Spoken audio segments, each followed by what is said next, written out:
Hi, everyone, and welcome back to another episode of the Dead Pundits Society.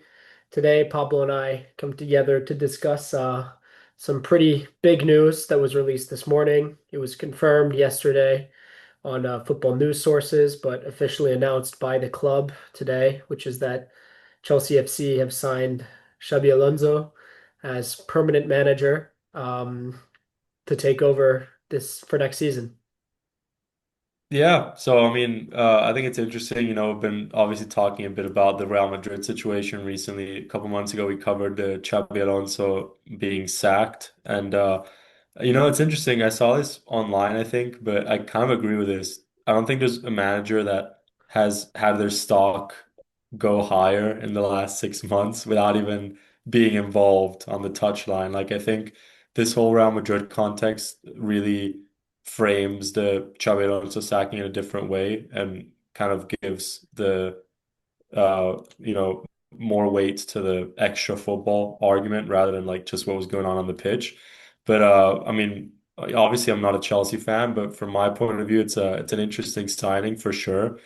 I think it'll be expansive football for Chelsea. It'll be a move in the right direction, especially after the Rosenior appointment. But I'd like to hear your take on it first, as a Chelsea fan, as the one that's going to be the most impacted by this. What are your first thoughts? Yeah, it's very interesting. And yesterday was a turbulent day because we lost the FA Cup final to Manchester City, which could be a whole nother video. I think we were hard done by the referee on a few decisions. There was a penalty that wasn't even looked at by VAR that was crazy. But the only reason I bring that up is because not only was it just an insane 24 hours losing the FA Cup and then finding out that Xabi Alonso's been appointed as permanent manager, but it did feel like the timing on behalf of the club was a little strategic. You know, you've just lost an FA Cup final. Fans are going to be pretty upset, understandably, let down, especially because the last couple months have been horrendous at Chelsea. I mean, we've joked about it, we've talked about it, but it's been absolutely disastrous results, to say the least, at the tail end of the season. But this is like a flash in the pan. A great sign for me. I really have nothing negative to say about it. I feel like after burning through so many poor manager appointments or poor managerial decisions under, Blueco, the consortium that's taken over Chelsea, whether we're talking about Potter, and then the flashes with Pochettino, Maresca, Rosenior, which was obviously total disaster. Um, and spending so much money, I mean, well over 1 billion. It's probably on the way to two at this point. I do say that this hire does feel like a genuine statement of intent rather than, like a panic appointment, which was something I was quite worried about.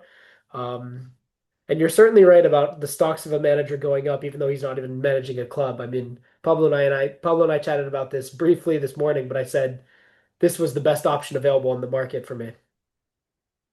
Yeah, no, and I think it'll be interesting. Liverpool fans will likely be quite disappointed because I think a lot I'll of be them very were expecting disappointed. him to sign for them next year.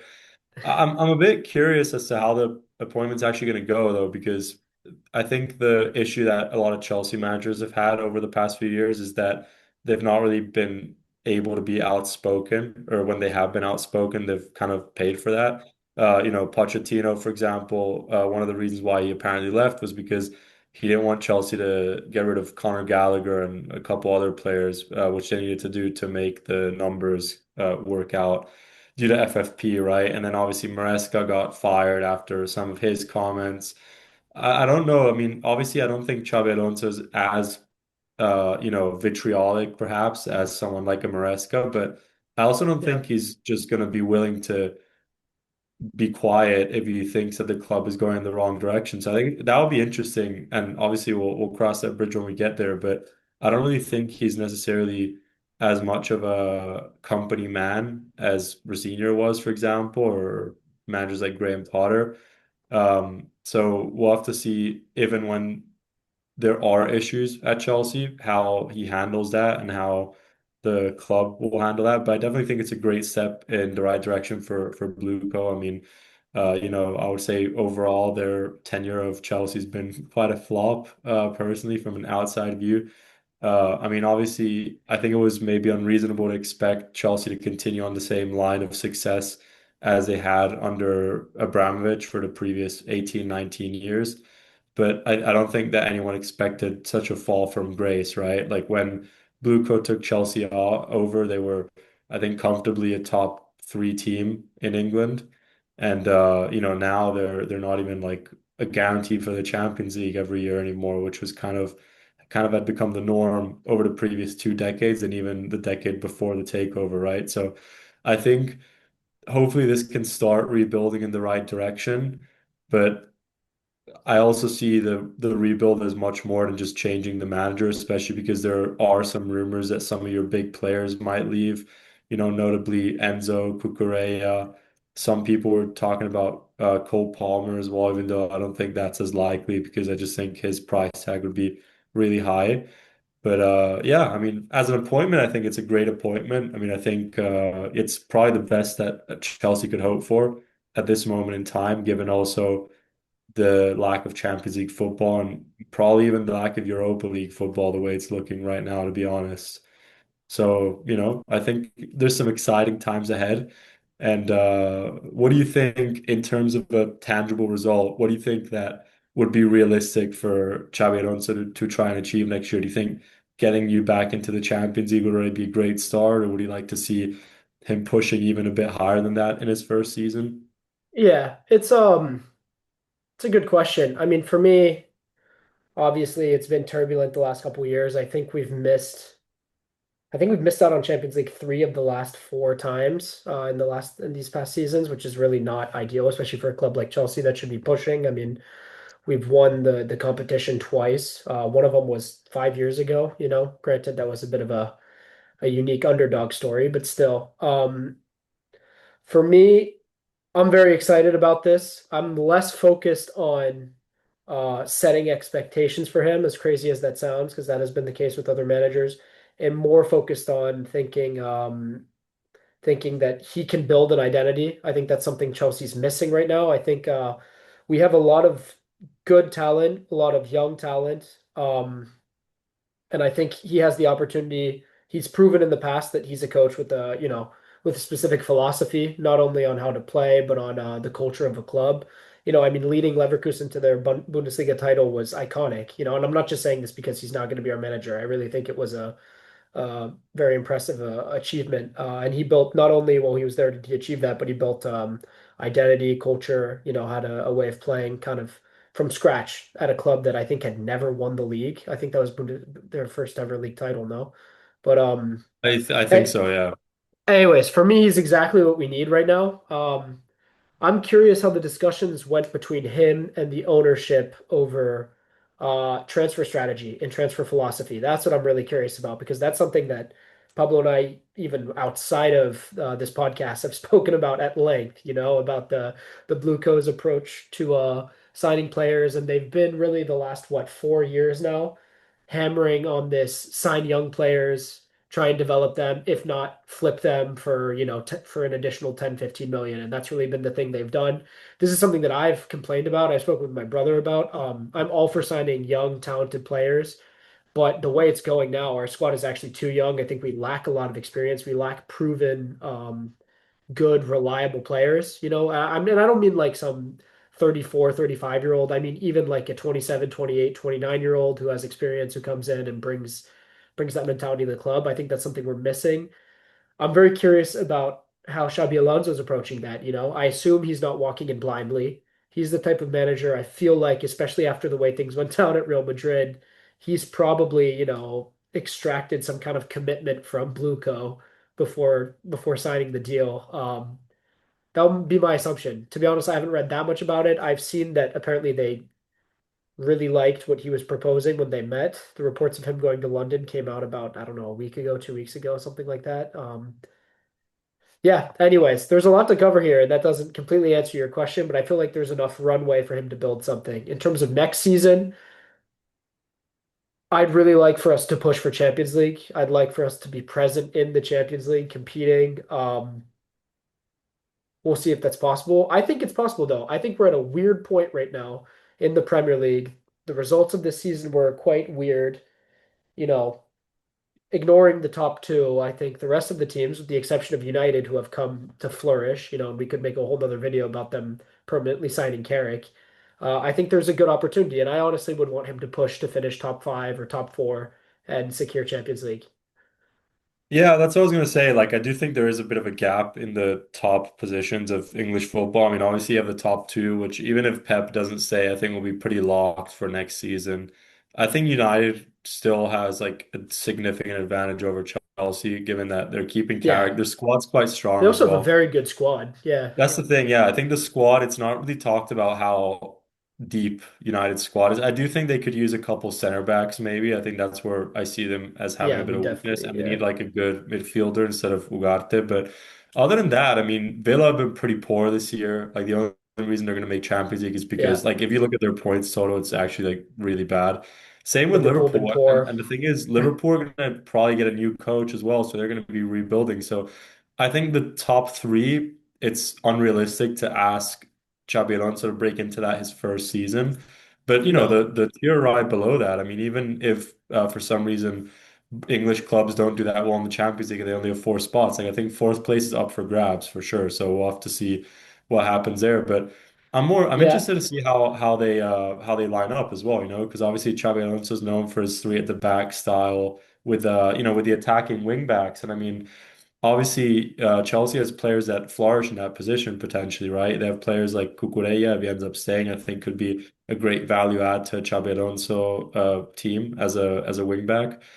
Reece James as well. I mean, obviously he's been playing quite a lot in the midfield this year as well, but I think if you put him back at that right wing back slot, I think he could kind of like at that like Grimaldo and Frimpong situation, right? That they had in Leverkusen. Obviously, yeah, it would be in a slightly different capacity at Chelsea, but I think some of the raw material that he needs to succeed is definitely there. We'll have to see how it goes. I mean, obviously, yeah, we've spoken about this blue coat approach to buying players.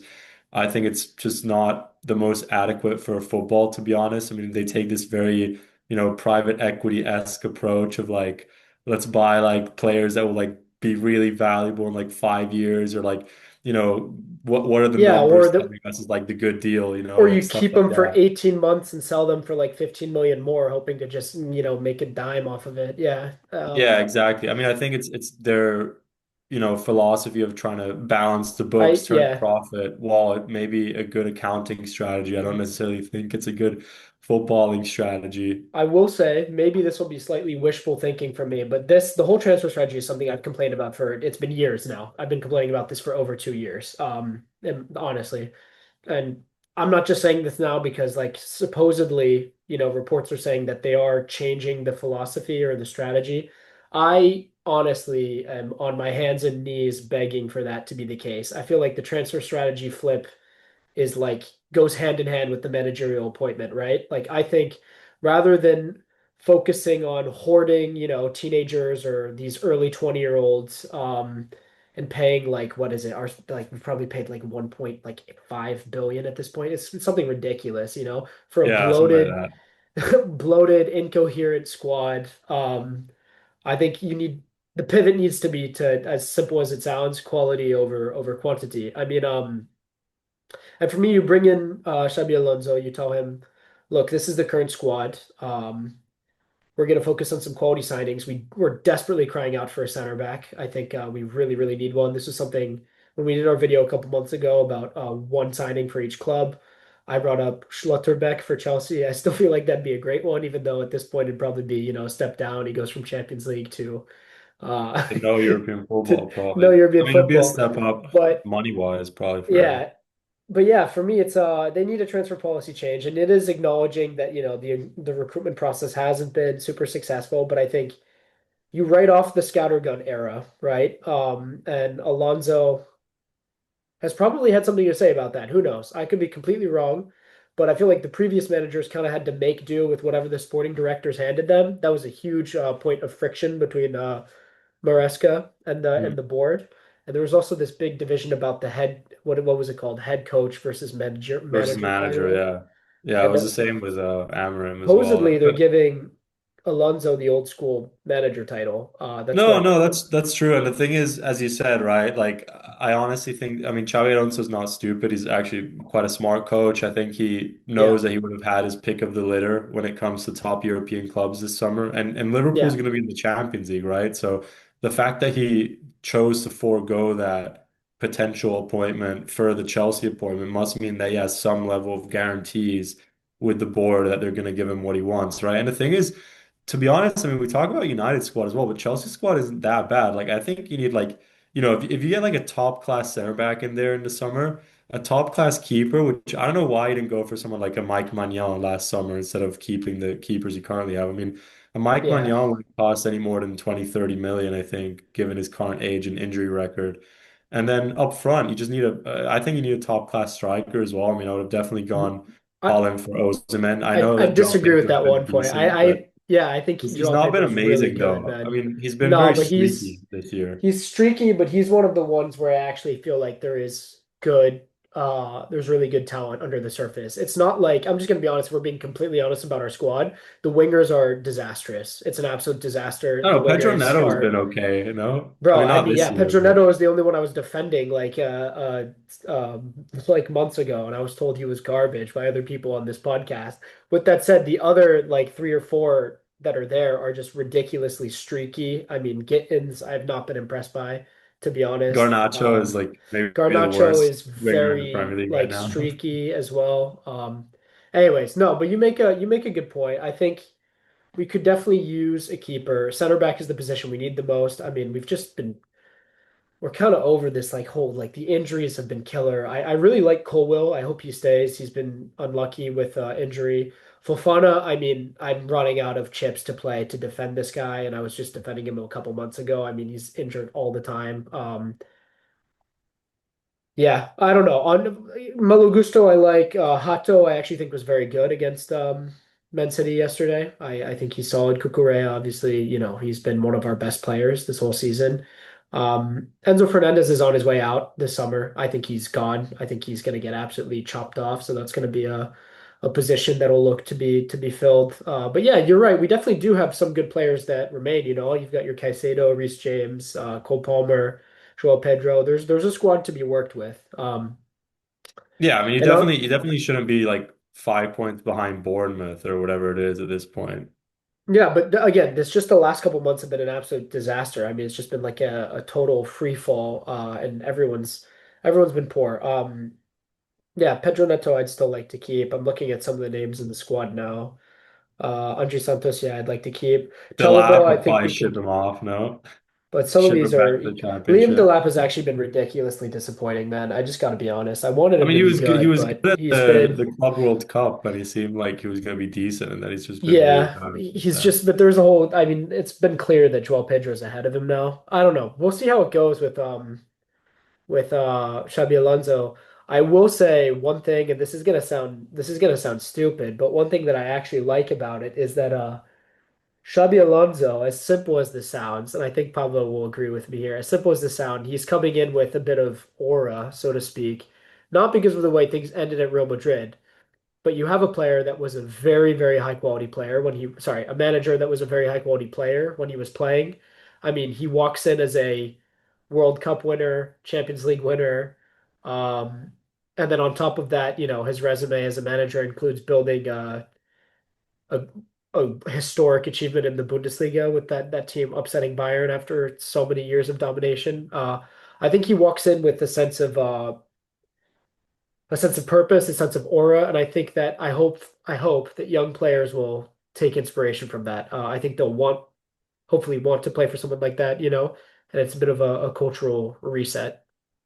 Hopefully, yeah. I mean, definitely, I think it's looking a lot more promising for Chelsea than it was 24, 48 hours ago, Yeah, when people were saying that Gary O'Neill was going to be appointed or something. So that would have been I think horrific. it'll be interesting to see. I just think they need to give him time because it's not going to be instant. Like I think he'll definitely need like maybe a season to like properly like create a squad.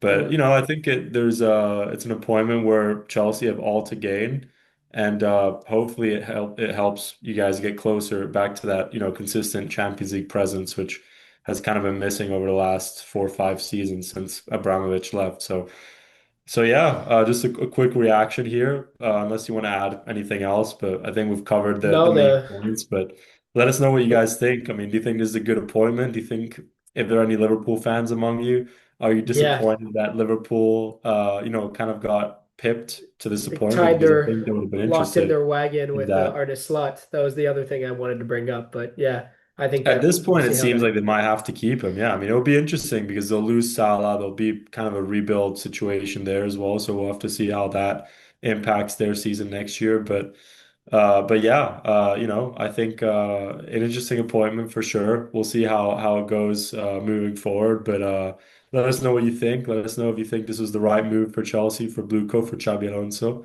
and we'll catch you on the next one.